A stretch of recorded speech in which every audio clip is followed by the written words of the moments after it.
Shalom Aleichem, Bruchim Abayim. Be welcome to El Shaddai Messianic Kehillah. And today Torah portion is going to talk about Parashat ETCHANAN. ETCHANAN. That's located at the book of Deuteronomy, Devarim in Hebrew, 3:23 all the way down to 7:11. And then the Haftorah is located at the book of Yesayach, Isaiah 40. Chapter 1 to 26. And the Brit Hadashah is located in the book of Luke 22:13 all the way down to 38. Today we're just going to speak about the parashat, the Torah portion ETCHANAN, and then you can go ahead and look in your Bibles in your house and start kind of researching and try to attach the Torah into the Brit Hadashah and see what is the stuff we're supposed to do according by God. Baruch Hashem. Today, I got my son Giovanni, Yohanan ben David, and I got my son Eri Shalomo. All right, and they're gonna talk a little bit about what they understand for this portion of the Torah. We've been studying and we've been practicing, and it's been so amazing to talk about this greatest part of the Torah, Baruch Hashem. But let me do the brachot over Messiah and let me do the brachot over the Torah. That way we can continue to talk more about this wonderful, beautiful parasha for today, ETCHANAN. Baruch Hashem. So we say, Baruch atah Adonai Eloheinu melech haolam asher natan lanu derech la Yeshua v'Mashiach Yeshua, Amen be'Amen. And we say the praying over Messiah. All right, and now we're going to do the brachot over the Torah. And we say, Baruch atah Adonai Eloheinu melech haolam asher bachar banu mikol chamim v'natan lanu el torato. Baruch atah Adonai noten haTorah b'shem Yeshua Meshuchenu. Amen be'Amen. Baruch Hashem. So we're going to go ahead and read the portion from Devarim for the book of Deuteronomy 3:23, chapter 3:23. All right, and then I'm going to let my son start reading a little bit about this. And from 3:23, we're going to jump all the way down to number 4, chapter 4. Okay, and I tell you why we're going to be doing this. Because we're going to talk about the 3 different stuff Moshe Rabbeinu speak to the Bnei Israel. And what he kind of refer us to do. And the question mark is, do we really do what we're supposed to do from that time in the past to now in these days? Do we still own the Israel land, or we still fighting for the land? There's 2 questions, all right? 2 questions. You maybe have to kind of think about it a little bit, all right? By the way, Eddie, he's from Haifa, Israel. Most of the people, they know him, all right? So we have an Israeli in the house, and he will tell you a little bit more about how he feels in his own country. You know what I mean? Sometimes. Because Hashem, they give us the land. Absolutely. But we only have a little bit of portion. After Moshe Rabbeinu spoke with Hashem, Hashem told him, go to the top of this mountain, and I will show you. Look to the north, to the south, to the east, to the west. I mean, look at it, and I will give you all these. But now we only see a little bitty piece of land. What happened?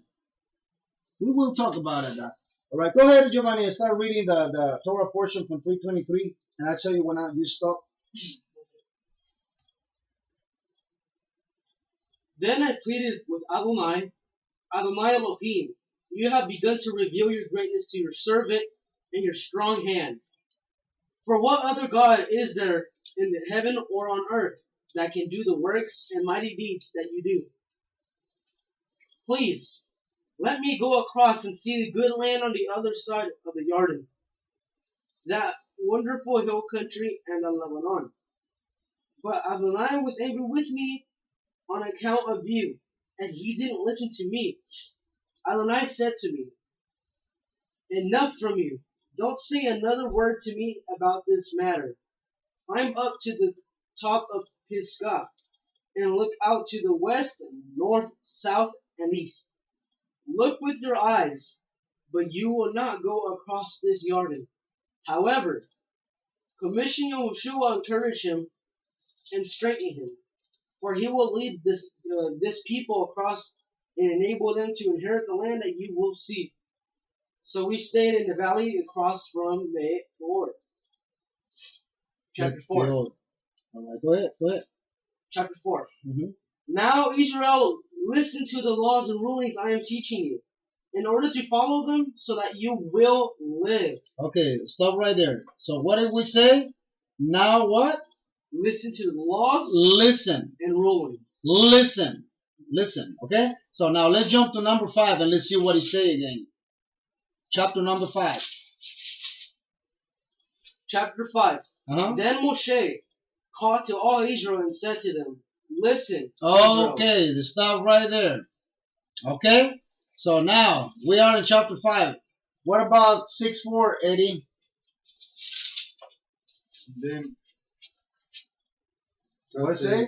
Shema Shema Israel, Israel. Adonai Eloheinu, Adonai Echad. Mhm. ואהבת את אדוני אלוהיך בכל לבבך ובכל נפשך, והיו הדברים האלה אשר אנוכי מצווך היום על לבביך, ושיננתם לבניך, ודיברת בהם בשבתך, בביתך, בלכתך, בדרך, בשכובך ובקומך, וקשרתם לאות על ידיך, ולטוטפות בין עיניך, וכתובתם על מזוזות ביתך ובשעריך. All right. So let's put up. Let's just, let's look the screen now. All right. Chapter number 4, he said, listen. Chapter number 5, listen.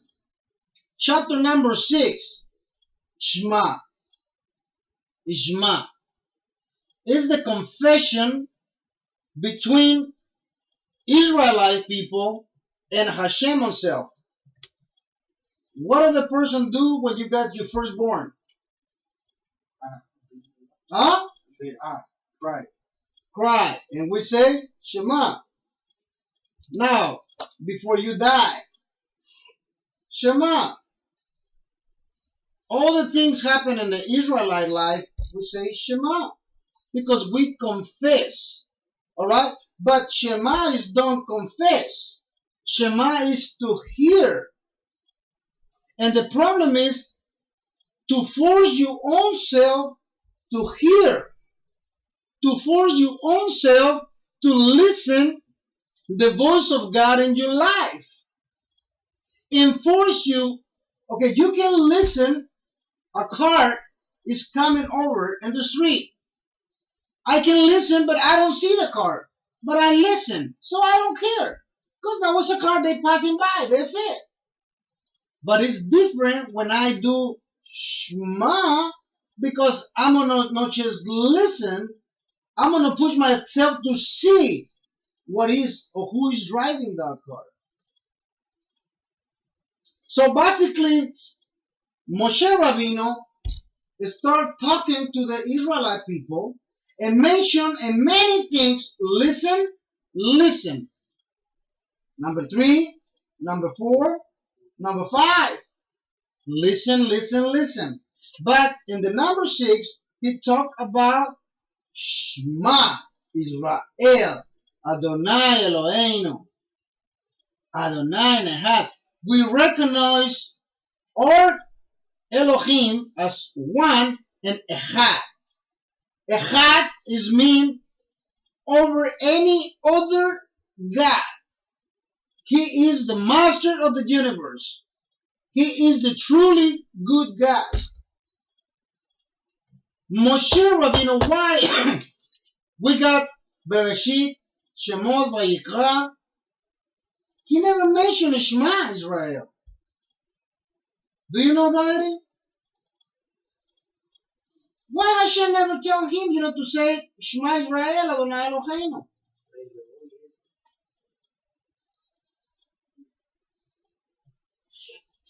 You have something to say, Eddie? What was the reason? I think the reason is because he even write it in a special order. It means the Shema, the letter Ain is big, Hein, okay. and the less, Hein is life. yep, and the less when he finishes Adonai Echad, the Dalet, the end is also dedicated. It means you cannot hear it without to pay attention to it. It's That's not like exactly starting right. just to hear. Or you It's can like, say, hey, God. Which God? We're talking about God over any other. You know what I mean? Over any place, over any object. You know, and this parasha talk about that. You cannot make the stars, the moon, the sun. You cannot make anything created by Him as your own God. Do you understand? You cannot have any other things, materialistic things, than Him or compare even to God. So, listen, Eddie, listen, Yohanan. Hashem talked to Moshe. Moshe tried to debate with God and tell him, come on, let me go through the promised land. Please. And Hashem said, I don't want to talk about it. Because this is our God. He never discussed with me. We are nobody to discuss with Him. We have to kind of expose, you know what I mean? He admitted what happened. But that was something he failed. But he don't fail, Moshe Rabbeinu, because he want to fail. He blamed the Israelite people. I do this. I hit the rock because you all pushed me to do this. But the problem or the situation is this. Nobody else slapped the rock. Only Moshe Rabbeinu. So this is something you have to learn how to live with it. There's a bunch of people around this world, and most of them, they want to attack the Bnei Israel. It's like a commission. So every day we stand up, we recite Shema, and we spoke with God to give us a new blessing every day, a new brachat every day, right? For only one reason, to survive. What do you say is mean be'echanan? Etchanan. Echanan. What does this mean, echanan? It means like bouncing, but I will bounce it because I have the vav in the first. That's right. So you pushing yourself the same way you do the Shema, right? What you do is enforcing your own self to do something God commands us to do. And all the people out there, they say they are Messianic Jewish, or they say they are Jewish life, all right? Sometimes they just worry about their own problems and not about to be a light for another people. So I don't understand why other people have to recite Shema and Be'ahata when they don't keep the commandments, they don't do the things they're supposed to be to bring the light and the conversion to another people. Do you understand what I'm saying, Eddie? What was the reason? A lot of people, they just confess something. You know what I mean? They will follow Hashem. They will follow their commandments. They will follow what Messiah do. But in the end, they just don't care about other people. How can you say something about this? About this parasha? What about the three comments Moshe Rabbeinu talked to them? In the second speech, he basically tell them to follow after the Ten Commandments. Right? Very simple Ten Commandments, and nobody can do it. Nobody, still in these days, right? Still in this day, nobody It's can really do it. hard. Very simple. And you know something even worse. Yeshua, the Messiah, he only said one. He said, just, all right, the 613, all right, it's too much for you guys. I'm going to leave you just one. And that one appeared in the book of Numbers. Be'ahata et Adonai Elohecha. What the neighbors Huh? Vehata et Adonai Elohecha. Yeah? There's no love in this world. There's always fights. Everything. It's a beautiful portion. How do you say you should love your neighbors as yourself? You should love one person like I love you as I love myself. Vehata leyarecha kamocha. Vehata leyarecha kamocha. It's almost the same thing like Vehata et Adonai Elohecha v'chol levacha v'chal nafshecha. Vehata leyarecha kamocha. They say if you should love your neighbor as yourself, as your brother, as your sister, as your father, as your aunt, as your grandmother, everybody will love in peace. You eliminated any problem. So if you do only one, you can get the whole 630 right there. This is the beautiful thing about our Messiah. They simplified the whole thing. He don't broke any law like most of the people say they do. He just complete the whole thing. All right. What is the third time he spoke to the Bnei Israel, Moshe Rabbeinu? What did he say to the Bnei Israel? He basically tell him what to do and how to do in the way God wants. And from there, Moses is going to go to Israel. Okay, listen what you just said. Listen, Giovanni. If I know I'm gonna die, probably the last thing I want to say is to teach other people. So even when Moshe Rabbeinu know he's not gonna be over there, he still got the love inside of him to behata,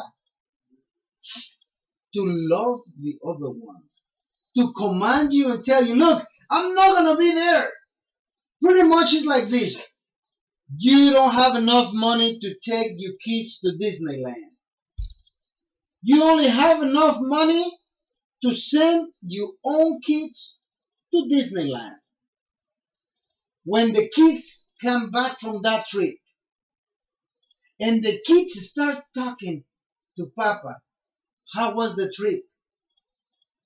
The reality is you don't need to be in that place because your kids can see everything, they enjoy everything. You see what I'm saying? Yeah.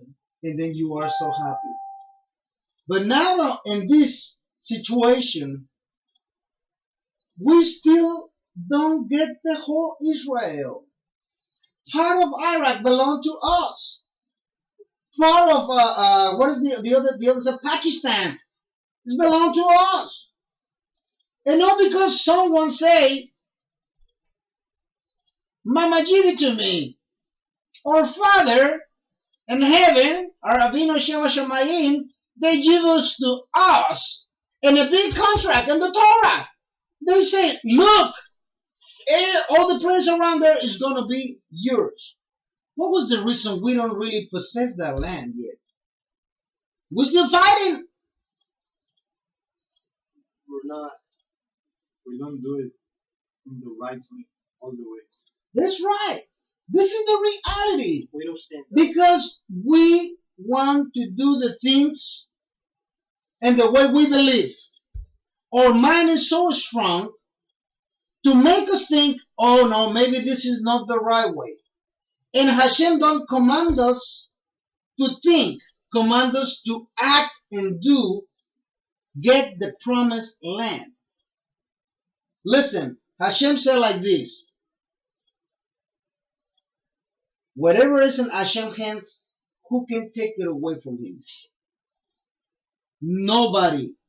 Nobody. Sooner or later, that whole land is going to come back to us because our Father in heaven gave us to us in the very beginning. Baruch Hashem. This is for ETCHANAN. I hope you learn something. Baruch Hashem. Alright? Keep on praying, for Jerusalem, for all the things that's been happening in Israel and, around the border between Haifa, between Jerusalem, please West Bank. do the things according by Hashem. Shema Israel Adonai Eloheinu. Really don't just do it with your lips. Make it happening. Make it for real. When you confess that, is what we are. I really hope you have a wonderful Shabbat. I hope you have a good Shavua Tov. I really hope you got the brachat, shalom and brachat. And I see you next week in the next portion of the Torah. I say 7 weeks from now, we're hitting Rosh Hashanah. 7 weeks from now. So just be pending, alright, and start working inside of you when you confessing the Ahata, when you are confessing the Shema. Do it for real. Be the son of Hashem in the right way. Keep it up. Be proud for what we are. Baruch Hashem and what we believe. Hashem Yeshua Meshuchenu. Alright? Shavua Tov. Shavuot Tov.